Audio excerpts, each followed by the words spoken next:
Good morning. It is July 4th, Tuesday. So that means that we've been at Brooks Rehabilitation since we got here Friday, late Friday. So we've had a full day Saturday, full day Sunday, full day yesterday. So this will be day 4 here, day 2 of Mike's rehab. I'm heading out to get some coffee. His first thing is at 7:20 with PT, so I'm sure they're in there now. Not 7:20, 7:30. OT with him now, and I think physical therapy's after that, and then 9:30. It's on the board up there, but I just thought it'd be easier to start doing videos and sending them out because it's just quicker, and I so want to keep everybody updated and just share as things happen, because there's just so much that's with Mike, with us, with how God's moved in our lives and people around us and just where we are. And I just want to share it. We want to share it because it's just amazing to have something so traumatic happen and have complete peace and calmness in all of it.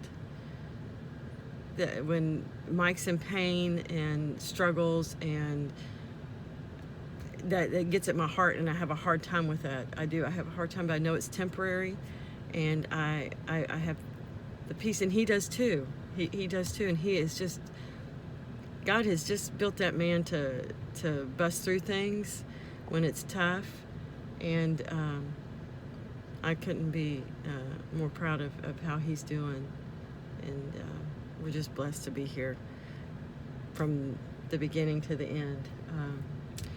But today, I'm anxious to see how he does, because he really worked out hard yesterday, and I shared it in the post, is that, when you look at him and you talk to him when he's sitting up and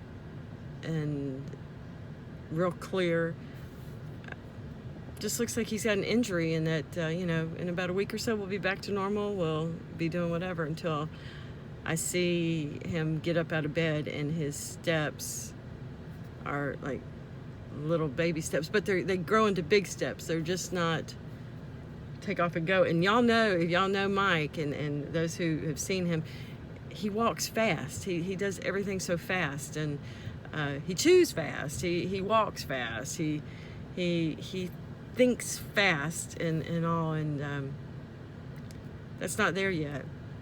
So that's when I stop in a moment, and I realize that this is going to be a lengthier process than a twisted ankle or a thrown back, where he's just got to lay still for a little bit, put some BioFreeze on it, and call it good. But it's definitely going to change our lives, and it has already, for the good. It's definitely for the good, and I am thankful for that. But anyway, I just want to share with you that he has come along great. They put a CPAP machine on him last night, and around midnight he threw it off. And that he said that it was shoving the oxygen down his throat. And here's the interesting thing, for those who don't know, is Monday night was his accident, on the day after Father's Day, whatever that date was. That next day, he had his appointment with his primary, and on the list of things to talk to was sleep apnea, looking to see if he needed some blood pressure medicine, just getting all that stuff in check. And didn't make that appointment, but here we are. What they found with his sleeping is they have to monitor his oxygen the whole time. So, that, of course, when he came off the ventilator, that was the big thing. He had to, be able to sustain the 90s, and that's what we were praying for the most, and everyone the most, but praying really hard for us that he was able to do that, so he could come off that ventilator, and he did. But what happened is at night he'd dip, and so they'd put the mask on him, and they found out he's a mouth breather, and so they started doing that. And then when he was really having the issues breathing, having trouble and it wasn't working, and that's when he found out he had the pulmonary embolism in he had the blood clots in his lungs. They had put that CPAP machine on him before, and he slept. I'm not letting him to sleep that soundly. So anyway, we get here and they don't know that story, and they're like, his oxygen, he looks like he's struggling breathing, and it's at night because of his mouth. So the pulmonologist came by yesterday and said, just based on what she'd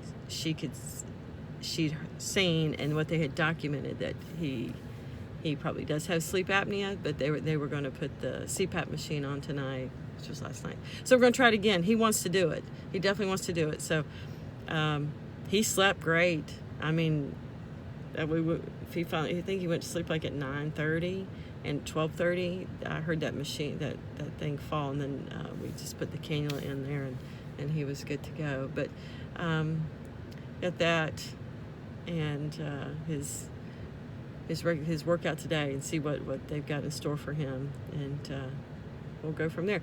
The nurse is going to give him a hydrocodone before they start. They can only do it like every 6 hours, so he's got the morning and then the afternoon. So they wanted to give it to him now so he can get through the workouts with little pain. But anyway, just thank you, everyone. Thank you so much. And those who know me know that it's a hard thing for me to ask, accept, take. I don't know what the word is, but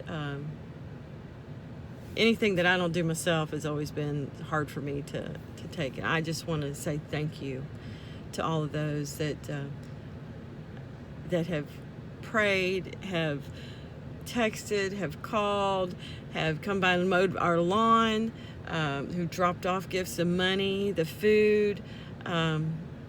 You just don't know how appreciative we are for that. The prayers alone, I've said in there, it moved mountains. The prayers moved mountains, and they truly did. And I had peace. I had peace the whole time, because I knew I knew he was with me. I knew he was with Mike, and whatever that turned out to be, I was at peace with that. Only other time I had that is when my mother passed away, and God made it very clear to me in my head that he had her, but it wasn't the had her I wanted. It was he had her and taken her home. And the selfish part of me wanted her here, and sad, and still to the day I miss her. But how could I fight that? I knew that was it, and I just had that with Mike, and I'm thankful for that. But I'm thankful to everyone, and my family, my sisters, my kids, and my small group. You know how much y'all mean to me. Remember my deal, what I wanted when we joined that group. Randy Green, getting all that stuff started. Everybody, I just could go on. It's so big, the school and work, and I haven't communicated with work, but they've been I've been communicating with them, but I'm just thankful. I'm so thankful and blessed. But want to wish everybody a happy 4th of July. Great place to be. Great place to be living. But I love y'all. Y'all have a blessed day, and I'll give you an update after he goes through today. All right, love y'all. Bye.